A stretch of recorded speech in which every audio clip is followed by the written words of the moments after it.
Assalamualaikum warahmatullahi wabarakatuh. Alhamdulillah, Rabbil alamin. Wassalatu wassalamu ala asyrafil anbiya wal mursalin wa ala alihi wa sahbihi wa man tabi'ahum bi ihsan ila yaumil qiyamah. Alhamdulillah kepada Allah SWT. Alhamdulillah Allah SWT masih memberikan kepada kita semua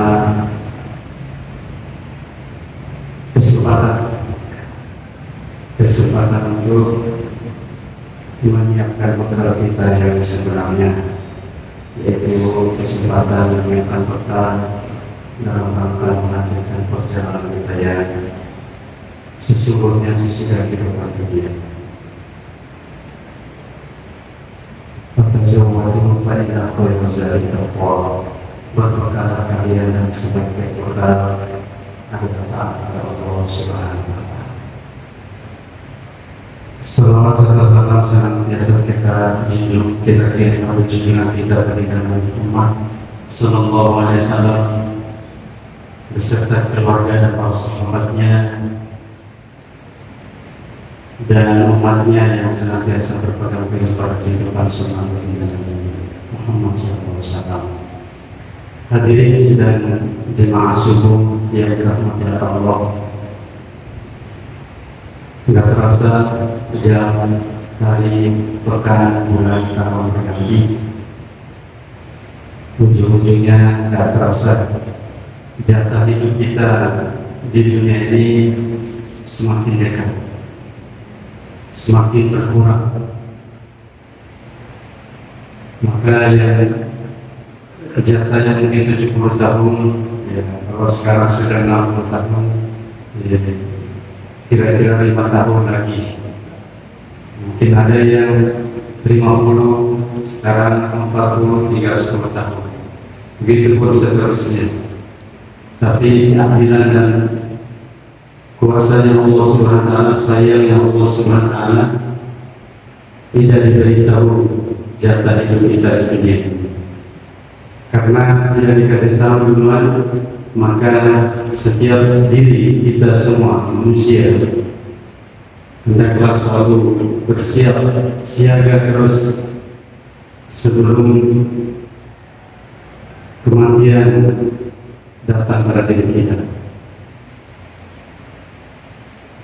Maka jemaah yang dirahmati Allah Subhanahu wa Ta'ala, Ramadan yang alhamdulillah lewat separuh, ini masuk ke hari ke-20 daripada Ramadan.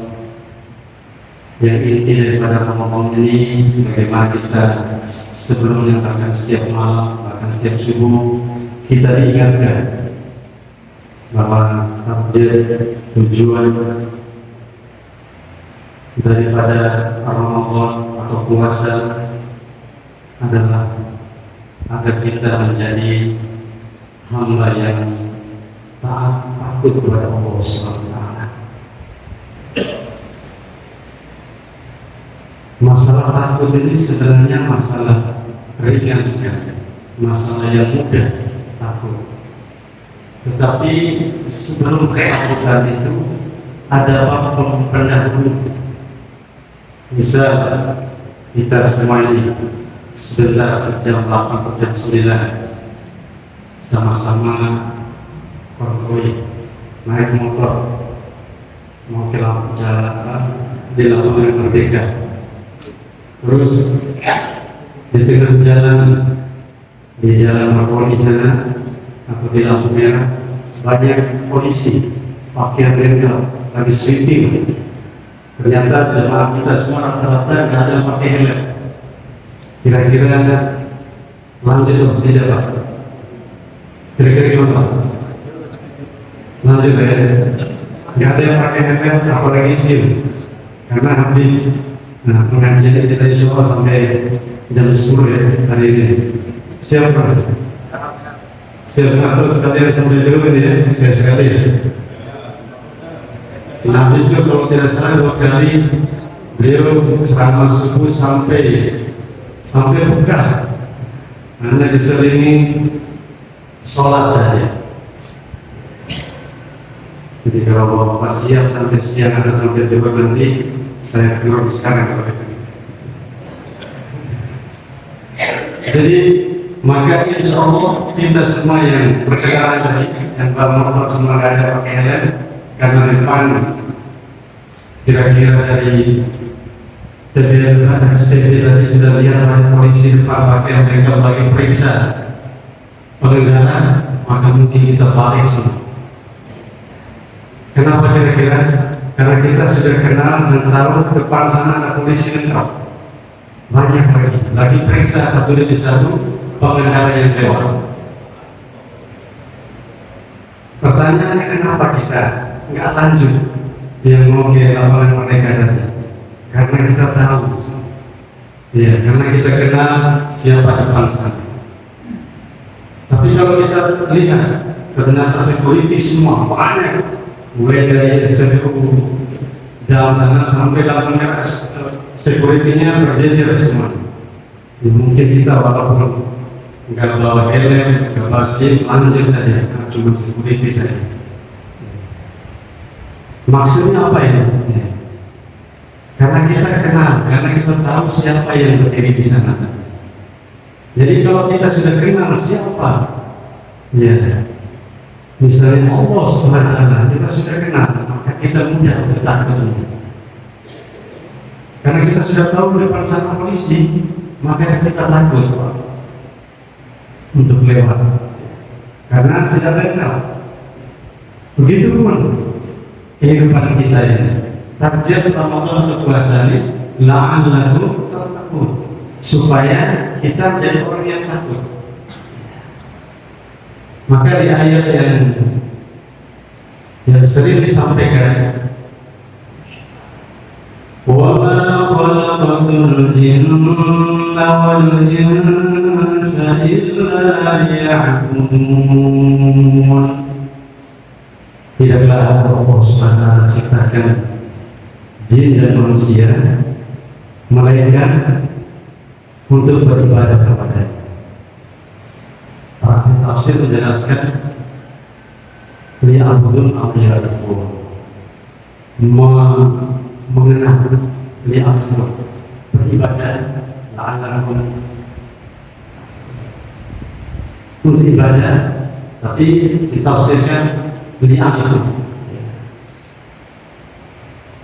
Jadi perkara menyembah kepada Allah Subhanahu wa Ta'ala, sholat, puasa, zikir dan lain sebagainya, duduk pengajian seperti ini kelihatan ringan duduk pengajian, tetapi sebenarnya berat sekali, karena antara mau pulang ngantuk, ya, mana ceramahnya, mengeluh tidur lagi apa.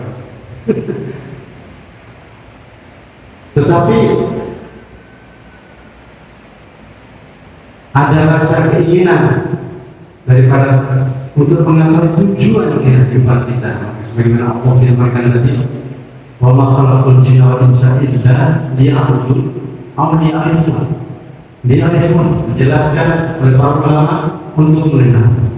Maka perkara awal kewajiban dan yang utama atas manusia adalah mengenal siapa Allah Subhanahu. Ini perkara yang paling penting, mengenal siapa Allah. Kalau mengenal yang lain sudah kenal semua, apalagi yang namanya kertas 100.000 dipotong nolnya jadi 10, kita tahu kita ini 100.000, ini 50.000, ini 1.000 dan lain sebagainya. Nolnya sekian, jumlahnya sekian, nilainya sekian, paham sekali. Gitu pun masalah dunia ini kita sudah tahu, paham semua. Cuma masalah akhirat, masalah mengenal siapa Allah, ini perkara yang sangat sulit. Maka semua para nabi, para rasul diutus oleh Allah Subhanahu wa Ta'ala di muka bumi, di tengah kaumnya, di tengah umat. Satu saja yang dijelaskan, yang diperingatkan, yang disampaikan kepada kaumnya, ya, memperkenalkan siapa Allah sebenarnya, supaya manusia umat kaumnya mengenal siapa Allah. Kalau mereka sudah kenal, maka mudah taat kepadanya. Karyawan semuanya, kalau tahu yang berdiri di pintu perusahaannya, pimpinannya, direkturnya, bosnya, maka dia akan hormat sekali, tunduk sekali. Ya. Perlu ada masuk di kantor itu, karena yang berdiri di depannya ini, pintu masuk perusahaan adalah pimpinannya, direkturnya. Tapi kalau yang berdiri sekretaris atau security saja, ya biasa saja, hanya orang doi saja. Sekretaris saja. Kenapa?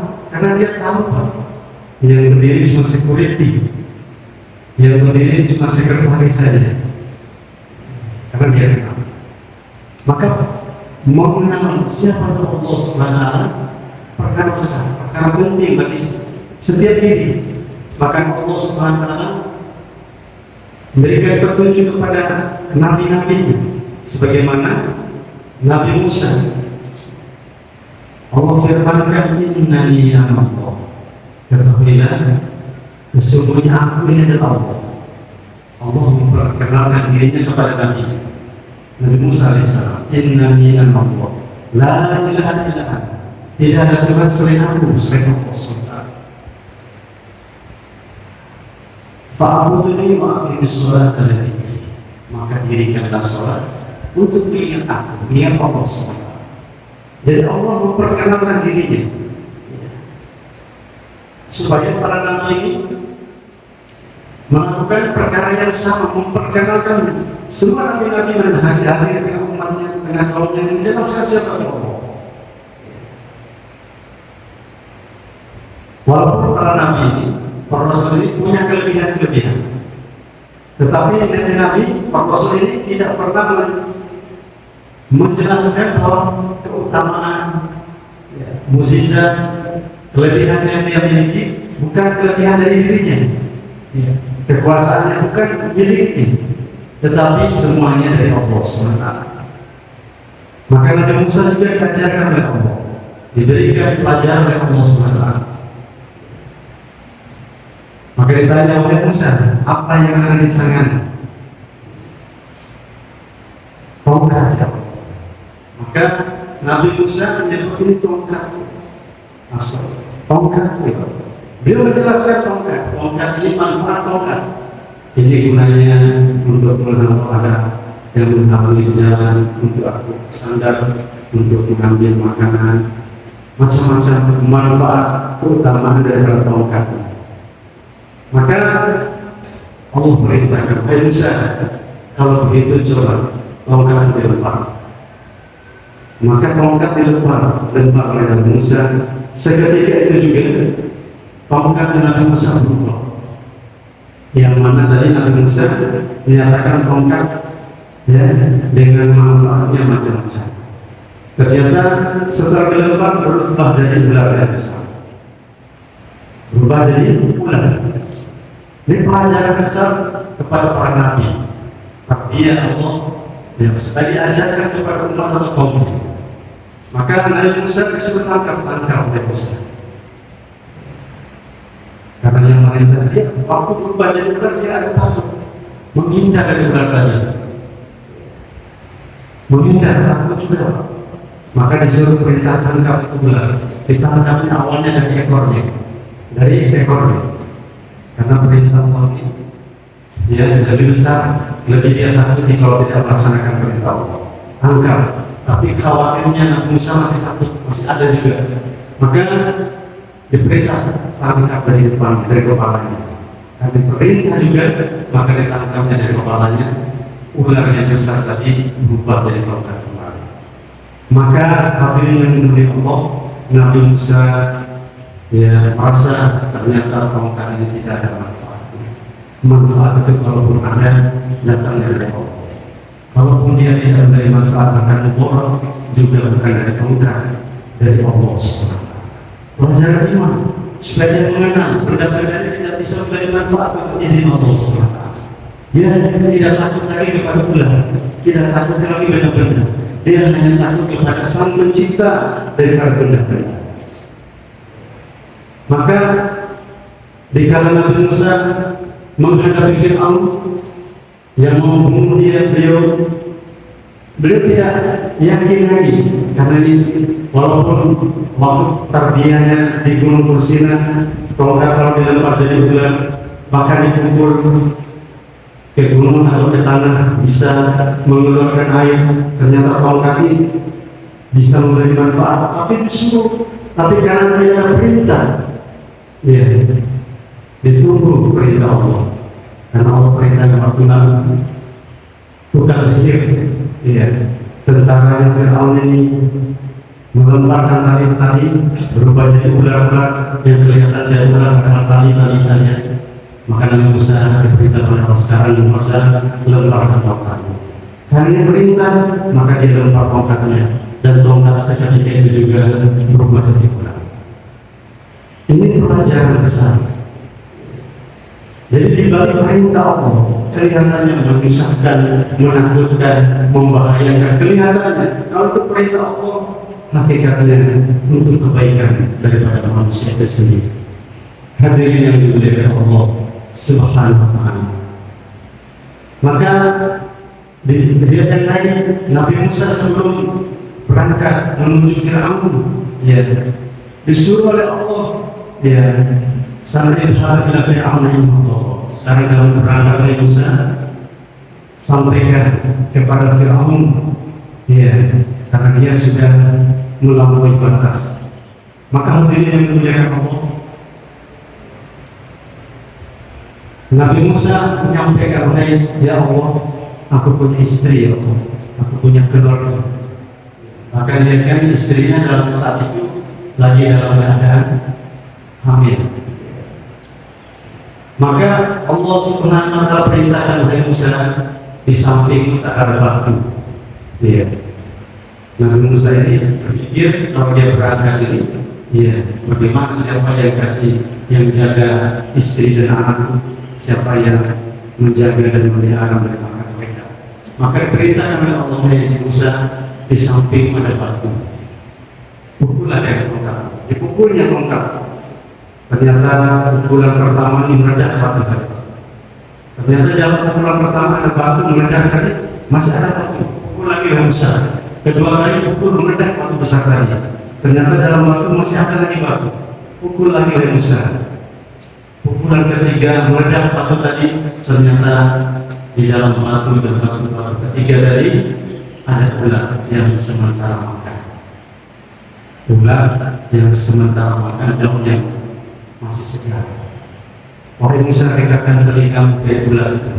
Ternyata ular ini bersih. Maksud si Allah yang mengetahui hambanya yang tidak pernah lupa kepada hambanya. Jadi hadirin yang maka Musa sadar ternyata makhluk Allah berupa ular saja di dalam batu Allah jamin kehidupannya, apalagi istri saya dan keluarga saya.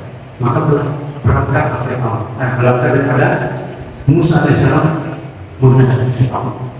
Jadi ini jemaah yang dimuliakan Allah SWT. Begitupun Nabi Sulaiman alaihissalam. Beliau punya kekuasaan, pasukannya luar biasa, tapi beliau tidak pernah menyatakan bahwa ini usaha saya, ini kelebihan saya, ini hasil keringat kampanye saya, sehingga saya bisa jadi raja. Tidak. Hadza min fadli Rabbi. Ini keutamaan yang Allah berikan. Semua ini milik Allah SWT. Maka dilihatkan beliau suatu ketika beliau memantau daripada kekuasaannya dengan mengendarai angin dengan pasukan jin, burung-burung dan lain sebagainya. Ya. Di tengah perjalanan dalam patroli di udara ini, maka ada satu orang petani yang lagi campur. Dilihatnya Nabi Musa alaihissalam, Nabi Sulaiman alaihissalam.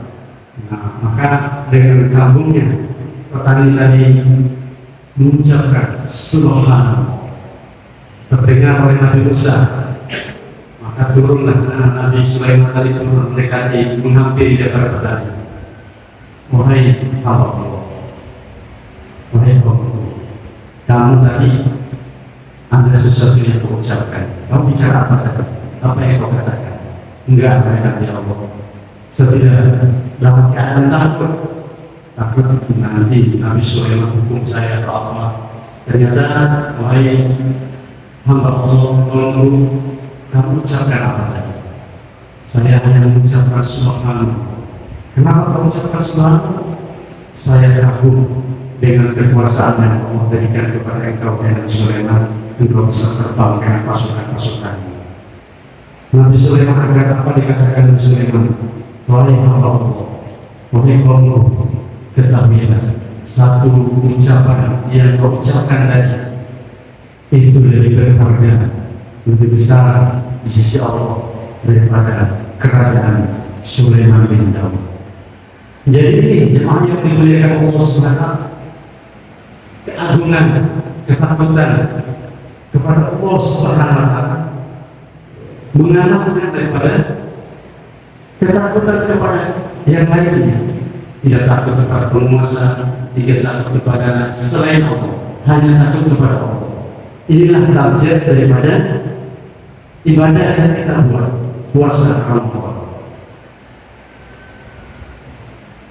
Begitu pun nabi-nabi yang mengajarkan kepada kaumnya, kepada umatnya. Nabi kita Nabi Muhammad SAW. Ya, ayat yang pertama Iqra bismi rabbikal ladzi khalaq. Bacalah apa yang dibaca. Beliau tidak bisa membaca, juga tidak bisa menulis. Bismi rabbikal ladzi khalaq. Dengan nama Allah, dengan Tuhan yang menciptakan. Jadi suatu cara membacakan, menyampaikan supaya siapa penguasa, pencipta yang menciptakan segala-galanya, memperkenalkan Allah kepada umat, kepada sahabat-sahabat, kepada kaumnya, memperkenalkan siapa Allah SWT. Maka di surat ayat yang selanjutnya turun kepada beliau, ya ilal mudaththir, hai orang yang beriman, fa'andir wa rabbaka fakabbir, orang muslimun bangkit. Maka suruh bangkit, berdiri, sampaikan dan besarkan Tuhanmu. Suruh bicara tentang kepada Allah, kekuasaan Allah, keperkasaan Allah, sehingga sahabat-sahabat yang dahulu yang menyembah selain Allah, ya, keyakinannya berubah, yakin hanya kepada Allah SWT, sehingga taat kepada Allah mudah. Jadi memperkenalkan siapa Allah. Bahkan kita juga dianjurkan setiap bayi atau anak itu lahir, apa yang dianjurkan? Apakah menyebut ibu? Penting mengenal ibu, mengenal ayah. Ini ibumu, ini ayahmu, ini paman dan lain sebagainya. Tapi yang disuruh perintahkan memperkenalkan tauhid Allah SWT. Maka ulama menjadikan azan. Kalau anak baru lahir, azankan di tengah kanan dan kiri. Supaya apa? Kalimat yang dia dengar pertama setelah masuk di dunia atau berada di muka bumi ini, maka kalimat Allah memperkenalkan dulu siapa Allah SWT. Pentingnya memperkenalkan, mengenal Allah SWT. Bahkan sebelum kita semua janin itu setelah terbentuk semuanya, sebelum ditentukan roh, dimasukkan roh, ya, alas kederapiku. Semua bayi yang cabang bayi ini setelah sempurna 40 hari, ya, 3 bulan, ya, setelah 40 hari, 3 kali, ya, 4 bulan, maka sebelum ditiupkan ruh diberi persaksian. Apakah kau percaya aku ini Allah? Ya. Semua bayi malah sempurna. Kamu kami menyaksikan Engkau Rob kami. Kami menyaksikan, kami yakin Engkau Rob kami. Allah memperkenalkan dirinya dalam kandungan kita. Maka baru bayi itu dimasukkan roh ke dalam jasad tadi, baru bergerak. Setelah lahir, gitu juga lahir. Mau bayi apakah dia setelah besarnya? Ya, mau agama apa saja dia, tetapi semua bayi dalam kandungan sudah memberikan persaksian. Maka setelah lahir, Nabi Pak Ulama menjelaskan, perdengarkan ayat-ayat supaya kalimat ya, dia sadar bahwa dunia ini adalah tujuannya untuk menyembah Allah. Tetapi hadirin yang dimuliakan Allah SWT, dalam kandungan kita ini seolah-olah yang meminta kepada Allah, ya Allah, saya minta dalam kandungan besarkan plasenta saya, proses tempat makan dalam kandungan kita, dalam perut ibu, ya, proses makan kita lewat plasenta. Yang dia inginkan plasenta saja, ya Allah, berbesarkan. Gak usah kasih tangan, gak usah kasih mata, gak usah kasih kaki, gak usah kasih kepala dan lain sebagainya. Karena tidak ada manfaatnya. Ya Allah, saya nggak butuh kepala, saya nggak butuh tangan, kaki, mau jalan-jalan, mau pegang apa dalam kandungan. Tetapi Allah tetap kasih, menyempurnakan daripada bentuk tubuh kita dalam kandungan. Mau tidak mau dikasih. Begitu pun hadirin yang dimuliakan Allah SWT, dalam dunia ini Allah berikan kelengkapan hidup agar sesudah kehidupan dunia ini tidak susah. Sebagaimana dalam kandungan tadi, dikasih tangan, dikasih kaki, dan kelengkapan semuanya. Tujuannya apa? Sabar saja kamu. Nanti setelah pindah dari alam kandungan ke alam dunia, semua yang dikasih tadi baru bermanfaat. Tangan enggak ada yang dipegang dalam kandungan. Kaki juga mau jalan-jalan kemana, melihat apa dalam kegelapan. Ya. Maka setelah lahir, berjalan waktu baru berfungsi semua kaki, tangan, telinga dan lain sebagainya. Maka hadirin yang dimuliakan Allah, bahkan ulama memberikan penafsiran kenapa bayi lahir dalam keadaan menangis, karena tangisannya mengingat ya, dalam kandungan. Andai kan dulu dalam kandungan saya tidak terima tangan, tidak terima kaki, tidak terima kesempurnaan jasad ini, maka susah dalam kehidupan dunia. Begitupun hadirin yang dimuliakan Allah, sama dalam kehidupan dunia ini Allah kasih ini agama, ini puasa, ini zakat, ini sholat. Tapi seolah-olah kita ini walaupun tidak bilang, ya, nggak ada orang berani bilang kalau dia orang Islam, saya tidak butuh sembahyang, saya butuh duit saja. Saya butuh kendaraan saja, saya butuh rumah saja. Tapi seolah-olah dalam kandungan tadi, saya tidak butuh tangan ya Allah dalam perut ibu, saya tidak butuh sembahyang, saya butuh kerja. Nanti hadirin yang dimuliakan Allah SWT, setelah pindah dari alam kandungan ke alam dunia, dan sekarang alam dunia ke alam kubur, alam barzakh, maka Allah juga ceritakan, karena kita belum ke sana. Tapi kalau ada jemaah yang mau keluar ke sana, tidak apa-apa. Ada yang keluar ke sana ke alam barzakh, kalau mau keluar tidak apa-apa, saya ikhlas. Ya, Asaroni, mau keluar. Yang jelas semua perjalanan butuh bekal. Ya. Perjalanan kita menuju dari dunia menuju akhirat, alam kubur awalnya, ya sama hadirin. Ya. Tapi Allah berikan ya kelengkapan yang sama. Sebagaimana dalam kandungan Allah berikan tubuh kita untuk menghadapi kehidupan dunia. Ya.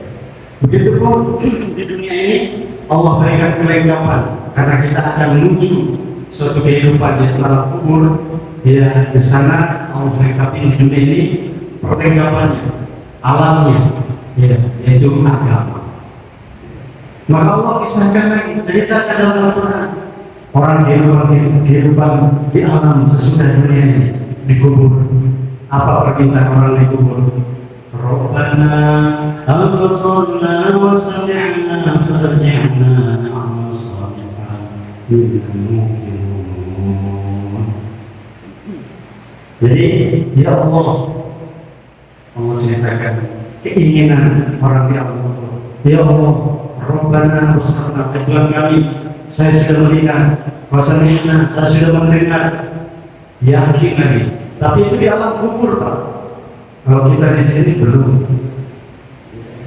maka kita belajar yakin apa yang diceritakan oleh Allah di dalam Al-Quran ataupun dalam kisah Rasulullah SAW lewat Al-Quran. Saya sudah mendengar, ya Allah, farji'na na'mal salihan mungkin. Kembalikan saya ya Allah ke dunia. Kembalikan ke dunia untuk apa? Bukan untuk menyelesaikan hutang ataupun untuk supaya jabatan saya naik atau lain. Ya Allah, yang dia minta kepada Allah, ya Allah, kembalikan aku ke dunia, saya pasti akan beramal soleh. Saya sudah yakin, saya sudah melihat ya Allah, saya sudah mengalami ya Allah, kembalikan aku ke dunia. Jadi ini hati yang dimuliakan Allah, keinginan orang yang dalam kubur. Cuman dengan kasih sayang ya Allah SWT, kita tidak diperdengarkan cerita-cerita atau keinginan-keinginan orang-orang yang kubur. Andaikan kita diperdengarkan sedikit saja, tidak usah besar-besar, sedikit saja cerita permintaan orang yang dalam kubur. Setiap kita keluar dari rumah kita lewat kanan di luar rumah ini, tidak usah besar-besar suara cerita keinginan orang yang dalam kubur. Diperdengar sedikit saja, maka mungkin tidak ada yang keluar dari rumah ini. Tidak. Orang di kubur itu permintaannya, ya Allah, kembalikan aku ke dunia, pasti saya akan bersedekah, pasti saya akan sholat, saya akan beramal soleh. Iya. Bahkan kita tanya juga, masalah apa yang menyebabkan kamu ya ada di neraka ini? Karena saya tidak sholat.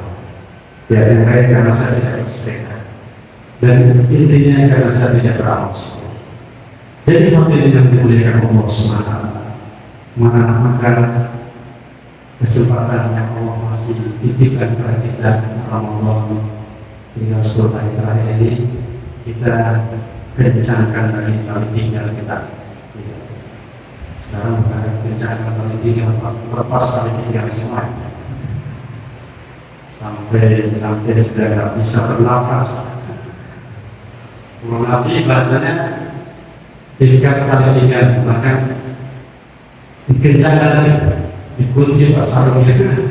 Kita ini saking kencangnya kodenya nggak bisa lagi diikat. Tapi intinya hati yang dimuliakan Allah SWT, mari kita sama-sama berlomba-lomba dalam hal kebaikan kita, saling satu dengan lain motivasi, saling mengingatkan satu dengan lain untuk sama-sama menyiapkan bekal kita. Tazawwadu fa inna khairaz zadi taqwa. Berbekal kalian dan sebaik-baik bekal dalam taat kepada Allah SWT. Maka di ayat yang kita hafal, la'allakum tattaqun, tentang puasa, agar kamu menjadi orang yang taat takut kepada Allah. Di ayat yang lain tadi, dia bekal adalah takut kepada Allah SWT. Jadi hadirin yang dimuliakan Allah SWT, inilah tujuan utama daripada puasa Ramadan dihadirkan oleh Allah SWT, supaya kita melatih diri kita takut kepada Allah SWT. Mungkin dikupas oleh ustaz-ustaz kita macam-macam, ya. Kenapa kita tidak takut? Kenapa kita takut makan di siang hari, sekalipun diri kita halal dan thayyibah sudah bagus, enak, punya sendiri pasti halal lagi. Tapi kadang pernah waktunya adzan maghrib, sekalipun 5 menit sebelum adzan kita nggak berani. Ya, tidak ada orang juga di rumah, mungkin anak istri lagi di luar. Ya.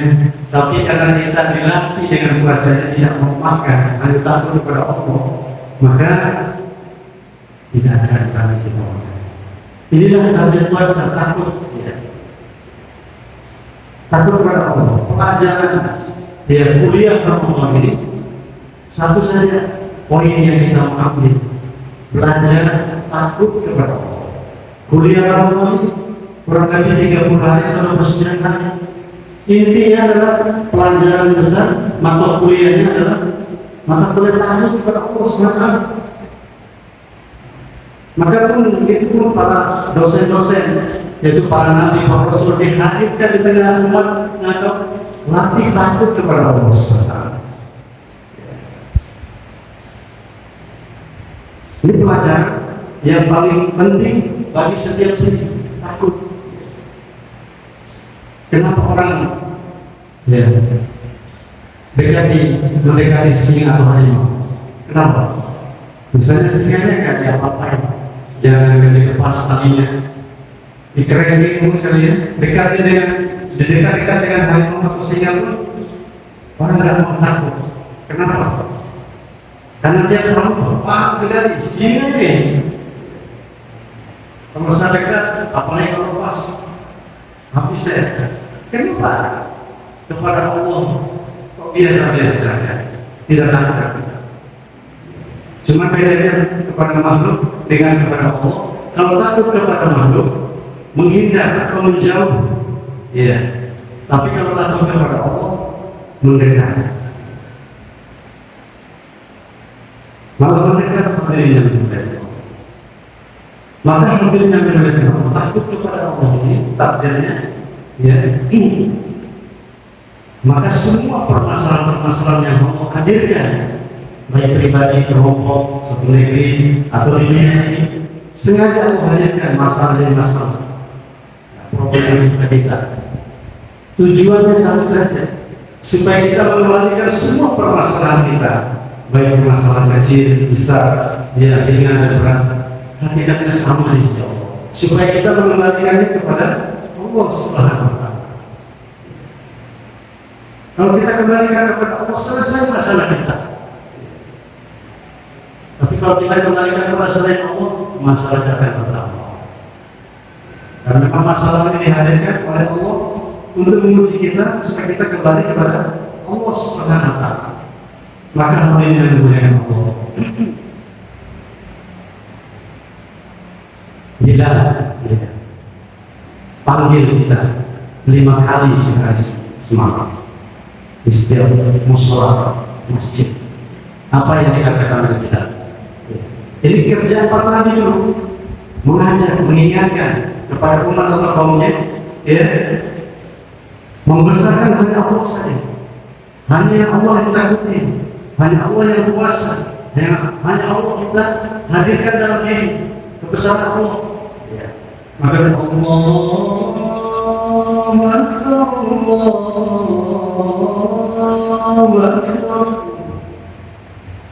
Allah besarkan, supaya kita membesarkan Allah SWT. Maka doa sesudah adzan apa? Allahumma rabbani da'wataka. Ini dakwah yang sempurna, ajaran yang sempurna. Jadi bicara, menyampaikan, mengajak orang itu bukan hanya mengajak dalam kebaikan saja, tapi bagaimana keyakinannya takut hanya kepada Allah, sehingga mudah puasa dengan karena Allah, sholat karena Allah, zakat karena Allah, semuanya karena Allah, karena takut kepada Allah SWT. Kalau kita lakukan karena tidak enak, tetangga ke masjid, kalau saya ke masjid akan jalan tetangga, tapi ini mending daripada tidak. Ya. Itu anak kecil aja ke masjid, masa saya ke masjid? Jadi Ramadan ini masjid lah. Selesai Ramadan, selesai juga ke masjid atau sholat. Lakukan karena Allah SWT. Insya Allah Maka kalau kita lakukan karena Allah SWT, orang yang itu supaya rajin ke masjid, dia rajin mengaji karena sudah bilang orang ahli, orang baik. Dengar kalimat ini nyampe di telinga kita, maka kita berhenti mengaji, berhenti ke masjid, berhenti sembahyang, sholat. Kenapa? Nanti enak orang bilang saya orang ahli ibadah, ahli agama. Tetapi kalau kita mau puji, mau dicela oleh orang, yang itu paling mau dibilang, tapi sebentar aja. Cuma karena mau bilang, mau dipuji, maka orang mencela kita berhenti. Jadi lakukan karena Allah. Mau dipuji, mau dicela oleh orang, lakukan karena Allah. Ini perintah Allah. Ya. Jadi mengajak bagaimana keyakinan kita berubah hanya kepada Allah SWT. Keyakinan kita yakin hanya kepada Allah SWT. Tidak dilarang memiliki dunia dan seluruh isi, kalau bisa. Memiliki dunia dan seluruh isinya silakan bagi yang mau. Ya, tidak dilarang seperti Nabi Sulaiman alaihissalam. Yang dilarang seperti Fir'aun memiliki kekuasaan, tidak jadi masalah. Karena masalah dia cuma karena dia tidak bertahan saja. Kalau dia taat sebagai Nabi Sulaiman, aman dia. Mas sekalian. Begitu pun nabi-nabi yang lain punya profesi juga. Nabi Daud alaihissalam ahli ngelas besi-besi, ahli besi. Ya. Nabi Nuh alaihissalam ahli perkapalan, bisa bikin kapal yang dibikin Allah SWT. Ya. Tapi tidak ada cerita di Al-Quran, ya, bagaimana Nabi Musa atau Nabi Nuh tadi mengajarkan kaumnya untuk selamat dari air kalau ada banjir besar, cara berkapal. Tidak ada yang diceritakan Nabi Nuh alaihissalam. Diceritakan oleh Allah dalam aku kata Nabi Nuh telah hadir di tengah kelompok malam dan siang hari. Ya. Di tengah kelompok diingatkan, diceritakan, disampaikan hanya tak memperkenalkan Allah saja. Memang dunia penting, tidak ada orang yang bilang dunia tidak penting, tidak dipungkiri, tetapi jauh lebih pentingnya adalah agama. Sholat penting sekali, ngaji penting, semua kita sepakat penting uang itu. Tidak ada orang bilang tidak penting. Kalau ada orang bilang uang tidak penting, itu mau dibawa ke rumah sakit saja. Ya, kemudian penting uang, penting rumah, penting semua penting dunia ini. Tapi agama ini jauh lebih penting. Setelah pindah alam kita, rumah bertingkat 10, istri kalau berani lebih dari satu ya silakan aja kalau berani. Masalahnya di rumah langkai itu saya katanya. Ya, kalau bicara istri mau lebih satu semua ini wajah-wajahnya dan lihat dari wajah-wajahnya sudah orang ngantuk semua. Ada yang dipikir bagaimana bisa ramai. Cuma masalah di rumah kasih sinyal ya apa. Kenapa ada orang ini? Langkai itu saya. Ternyata tidur istrinya dia langkai istrinya di foto ya. Ini saya sudah langkai kamu. Oh, bila lupa. Jadi dari masalah yang diberikan Allah, masalahnya dikala kita tidak mengenal Allah. Semua nabi-nabi mengajarkan hal yang sama. Mari kita sama-sama di umur-umur yang Allah masih titipkan kepada kita ini untuk lebih semangat lagi menuntut ilmu, mengenal agama kita, kehidupan kita, agar kehidupan kita ini sebagaimana kita jaga dunia baik, dari akhirat nanti Allah berikan keselamatan, masuk surga, dan dijauhkan dari neraka. Inilah harapan kita semua. Tapi bukan untuk diri sendiri, tapi semuanya bersama, keluarga dan keturunan. Nabi katakan, kalau umat jadi keturunan jannah, kata Nabi semua umat masuk surga. illa man aba, kecuali mereka yang tidak mau. Kira-kira ada nggak yang tidak mau? Kalau ditanya ada nggak Pak? Nabi sudah bilang seperti itu, illa man aba, kecuali mereka yang tidak mau. Tuh, ada nggak Nabi orang yang tidak mau sesuatu? Ada nggak Nabi? Maaf orang yang berjalan, maaf sekali. Siapa yang taat kepada dialah yang mau sesuatu. Dia tidak mau, dia tidak mau taat. Kalau dia tidak mau ikut Nabi, tidak mau mengisi hidupannya sebagaimana kehidupan Nabi, maka kita belajar meniru kehidupan Nabi. Dan bersama kaum faham siapa orang suruh kaum, dia bagian daripada kaum yang beliau itu. Mari kita sama-sama belajar sedikit demi sedikit perkara kecil. Kalau itu contoh Nabi, ya itu tidak ada yang kecil, besar semua. Ya, ya baik. Jadi sampai jam 10 ya Pak ya. Jam 10. Siap semua ya. Kalau ditutup aja pintunya saya sekarang. Ya, sekolah terakhir. Jadi kehidupan Nabi yang dibilang oleh kamu. Kehidupan Nabi di mana? Dari tidur sampai bangun tidur sampai tidur kembali. Itulah kehidupan Nabi. Ada semua. Kalau kita mau sedikit membuka jendela kehidupan Nabi, kita akan melihat semua sisi kehidupan ada. Contoh Nabi, cara tidur Nabi ada. Cara bicara apalagi? Cara bicara. Bicara Nabi paling banyak. Nabi-nabi dan Paman asal qawlan mimman da'a ila Allah. Adakah perkataan yang baik? Allah. Paman ahsan qawlan. Ini ahsan ini kata Allah. Tidak ada di atas itu perkataan yang baik. Itu di atasnya paling itu terbaik. Ahsan qawlan, perkataan. Mana itu perkataan yang terbaik itu? Mimman da'a ila Allah. Mengingatkan orang, mengajak orang. Ya, kepada Allah SWT. Mengajaknya dua, mengajak orangnya, jasadnya, dan mengeluarkan hatinya dari supaya keluar keyakinan pada setiap. Ya. Hanya yang ini Allah saja. Saya bisa sholat karena saya yang Allah.